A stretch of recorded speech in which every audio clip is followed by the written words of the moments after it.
নমস্কার বন্ধুরা, আমি নিবেদিতা। টলিপাড়াতে আপনাদেরকে স্বাগত। জনপ্রিয় কিংবদন্তি গায়ক ও নায়ক কিশোর কুমারের কথা, কিশোর কুমারের সঙ্গীত জীবনের কথা আমরা প্রত্যেকেই জানি, কিন্তু আজ আমি তার সঙ্গীত জীবন নয়, তার সম্পর্কে আমি কিছু বলবো অজানা কথা। তা জানতে সঙ্গে থাকুন আপনারা। জনপ্রিয় গায়ক কিশোর কুমারের আসল নাম কি কেউ বলতে পারবেন?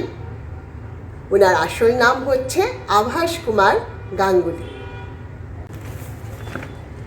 গায়ক কিশোর কুমারের 4 অদ্ভুত কাহিনী কি?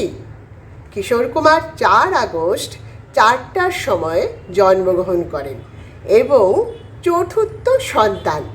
তাতেই কিন্তু শেষ নয়, তিনি জীবনে 4টি বিবাহ করেছিলেন এবং চলচ্চিত্র জীবনে 4টি বাংলা চলচ্চিত্রে অভিনয় করেছেন।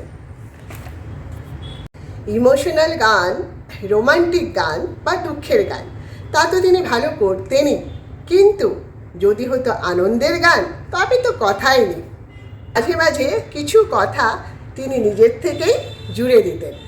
তবে সবচেয়ে যেটা আশ্চর্যজনক বিষয়, তার কিন্তু গানের শিক্ষা কোনো ধরাবাঁধা গানের শিক্ষা ছিল না।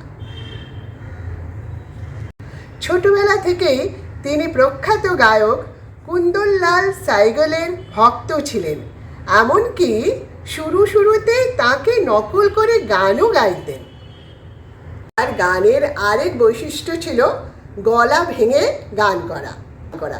তার আগে কিন্তু আর কোনো গায়ক এইভাবে এই স্টাইলে গান করেনি, আর এই গান অনেকটাই জনপ্রিয় হয়েছে।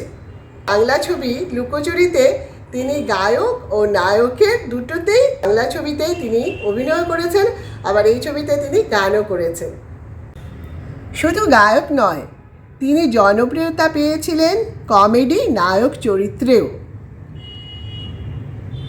সত্যজিৎ রায়ের 2টি চলচ্চিত্র চারুলতা এবং ঘরে বাইরে জন্য তিনি রবীন্দ্রসঙ্গীত গেয়েছিলেন।